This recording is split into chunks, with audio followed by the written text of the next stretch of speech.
ایک سوال یہ دریافت فرمایا ہے کہ جادو یا نظر بد، یہ نظرے کیسے لکھا ہے بھیا؟ را کے بعد حمزہ اور پھر بڑی یہ کیسے ہو گیا؟ یہ کون سی اردو ہے؟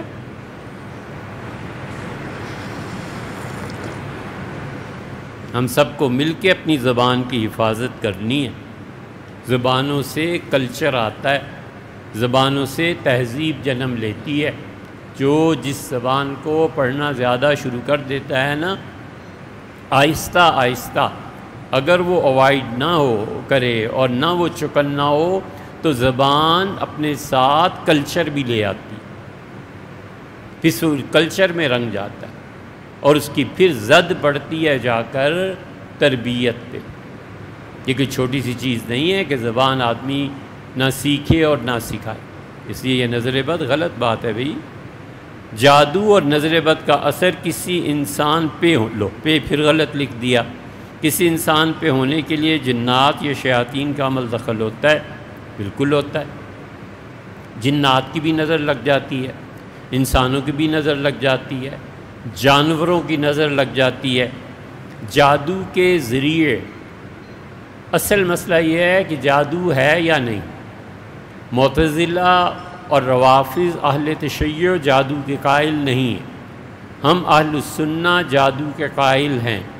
اس لیے جتنی احادیث میں یہ آیا ہے کہ حضور صلی اللہ علیہ وسلم جادو کیا گیا تھا اور پھر اللہ تعالیٰ نے وہ 11 آیات قرآن کریم کے آخری 2 سورتیں نازل فرمائیں، وہ سب روایات ہمارے نزدیک مستند بھی ہیں، صحیح بخاری میں بھی، ہم انہیں مانتے ہیں۔ ہم جادو کے بھی قائل اور ہم نظر بد کے بھی قائل۔ جتنے لوگ یہ کہتے ہیں کہ نظر بد یہ تو پرانے زمانے سے قصے چلے آتے ہیں اور دین اور اسلام کا اس سے کوئی تعلق نہیں ہے، اس ایک جملے میں وہ جڑ کاٹتے ہیں ان تمام صحیح احادیث کی جن میں نظر کے متعلق آیا۔ ایک آدمی کا نظریہ یہ ہے کہ وہ کہتا ہے پرانے زمانوں کے نظریے ہیں اور اس کا دین سے کوئی تعلق، اگر دین سے تعلق نہیں تو ہم ان ساری احادیث کو کہاں لے جائیں گے؟ سورہ نون والقلم کی آخری 2 آیات پر جو کچھ مفسرین نے لکھا ہے، اس ساری احادیث اور تفسیر کو کہاں لے جائیں گے؟ لا محالہ پھر انکار کرنا پڑے گا کہ طریقے ہی ٹھیک، یہ حدیثیں ہی ٹھیک۔ آپ کو ایک گر کی بات بتائیں، یہ جتنے بھی لوگ بخاری کی روایات کا انکار کرتے ہیں نا، کئی ایک ملے۔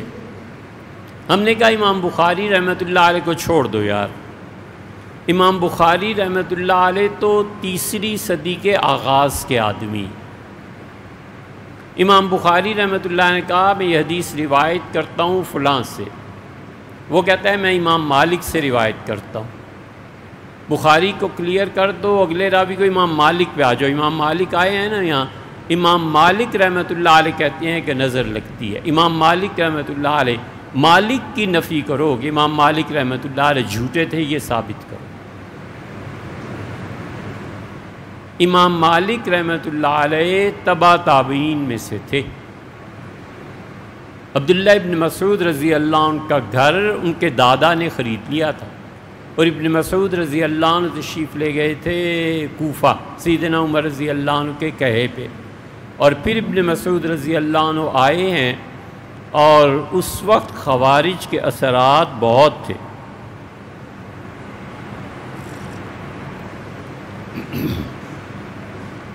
اور کوفہ میں خارجی ہو گئے تھے بہت۔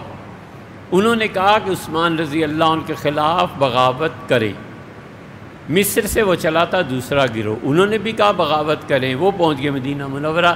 ابن مسعود رضی اللہ عنہ اس سے پہلے ہی کہہ چکے تھے، انہوں نے کہا بالکل نہیں، لوگوں میں امیر المومنین کے خلاف نہیں اٹھوں گا، میں فتنوں کا آغاز نہیں کروں گا۔ تو ابن مسعود رضی اللہ عنہ نے پھر وہ مکان خرید لیا تھا، پھر ان کے آگے ورثہ میں منتقل ہوا۔ پھر امام مالک رحمۃ اللہ علیہ کے دادا والد جو صحابہ اور تابعین رضی اللہ عنہ میں سے ان لوگوں نے خرید لیا۔ امام مالک رحمۃ اللہ علیہ کی کتاب جو موطا ہے، موطا کی 600 سے زیادہ حدیثیں امام بخاری نے صحیح میں نقل کی ہیں، تو بخاری کو کیوں روتے ہو؟ امام مالک رحمۃ اللہ علیہ کو رو، کھولو بخاری بھی اور کھولو موطا بھی۔ امام مالک رحمۃ اللہ علیہ اگر جھوٹے ثابت ہو جائیں تو جن تابعین سے انہوں نے سنا وہ بھی جھوٹے، آگے صحابہ رضی اللہ عنہ نے بھی جھوٹ بولا، اور رسول اللہ صلی اللہ علیہ وسلم نے بھی جاتے کہاں ہوں۔ امام بخاری رحمۃ اللہ علیہ نے ساری کتاب کوئی حافظے سے نہیں لکھ دی، امام بخاری رحمۃ اللہ علیہ کے سامنے پچھلی نسل کی کتابیں موجود تھیں اور انہوں نے اس میں سے نقل کیا۔ قرآن پاک کی تفسیر کا چیپٹر جو بخاری میں ہے، اس کے متعلق امام بخاری رحمۃ اللہ خود کہا ہے کہ میں نے فلاں جگہ سے یہ نقل کیا ہے۔ تو حدیث پہ اعتراض اتنے آسان نہیں ہے، ان تمام احادیث میں نظر بد کا ذکر ہے۔ جب آپ کہتے ہیں کہ نظر بد کا کوئی تعلق دین سے نہیں ہے تو آپ در پردہ ان ساری حدیثوں پر اعتماد اٹھاتے ہیں جن میں صاف آیا، اور سورہ نون والقلم 29ویں پارے میں اس کی 2 آخری آیات ہیں کیا؟ خلاصہ مفسرین کا یہ ہے کہ جب رسول اللہ صلی اللہ علیہ وسلم کو شہید کرنے میں یہ عرب ناکام ہو گئے تو اس وقت کے جو علوم سوسائٹی میں رائج تھے ان میں سے ایک قبیلہ تھا عربوں کا، یہ بھوکے رہتے تھے، اور جب ان کے اندر طاقت پیدا ہو جاتی تھی کہ کسی کو نظر لگائیں تو یہ بکڈ ہوتے تھے پہلے سے کہ فلاں تاریخ کو اتنے بجے آنا ہے، اس آدمی کو نظر لگائیں گے، ایسی نظر لگاتے تھے کہ آدمی پھڑک جاتا تھا، اور پھر وہ اس کو خوب کھانا وانا سب چیزیں۔ اس قبیلے سے رابطہ کیا تھا قریش نے، اور انہوں نے کہا اس سے جان چھڑاؤ، اسی لیے اللہ کہتا ہے وَإِن يَكَادُ الَّذِينَ كَفَرُوا لَيُزْلِقُونَكَ بِأَبْصَارِهِمْ، اور کافروں میں ایک پورا گروہ موجود ہے جو چاہتا ہے کہ آپ کو اس راستے سے اپنی نظروں کے ذریعے ہٹا دے جس راہ پر آپ قائم ہیں۔ لما سمعوا الذکر، جب وہ قرآن سنتے ہیں تو وہ چاہتے ہیں کہ آپ کو نظر لگائیں اور آپ انتقال فرما جائیں، شہید ہو جائیں، اور پھر کافروں کی راہ کھل جائے گی۔ اس آیت کو کہاں لے جانا ہے؟ یہ بھی 1500 سال کے بعد ابھی سمجھ میں آئی ہے، پہلے کسی کو سمجھ میں نہیں آئی تھی، خدا خود ذکر کرتا ہے اس نظر۔ حضور اقدس صلی اللہ علیہ وسلم کئی جگہ آیا، آپ فرماتے تھے اس بچی کو دیکھو، اس کے گالوں پہ نشانات پڑ گئے، ہو اسے نظر لگ گئی ہے، جاؤ اور نظر کا توڑ کرو۔ حضور صلی اللہ علیہ وسلم نے فرمایا نظر جو تھی خدا نے جب چیزوں کو پیدا کیا تو تقدیر سے آگے بڑھ گئی تھی، تو اللہ نے ہاتھ مارا اس نظر کو اور کہا پیچھے ہو، اور اگر خدا اسے پیچھے نہ کر دیتا تو تمہاری تقدیر کی کام کو نظر برباد کر دے۔ ان حدیثوں کو کہاں لے جانا ہے بھیا؟ ہمیں کوئی شوق نہیں ہے لوگوں پہ بات کرنے کا، لیکن کیا کریں دین کو برباد کرنے والے جنہیں بیٹھنے کی تمیز نہیں آتی۔ یقین مانو ان کی ویڈیوز دیکھو نا، بیٹھنے کی تمیز نہیں آتی، کھانا کھانے کی تمیز نہیں آتی۔ سبحان اللہ، یہ بھی دین کے نمائندے۔ آدمی کسی وجہ سے ایک پاؤں دوسرے پہ رکھ لیتا ہے،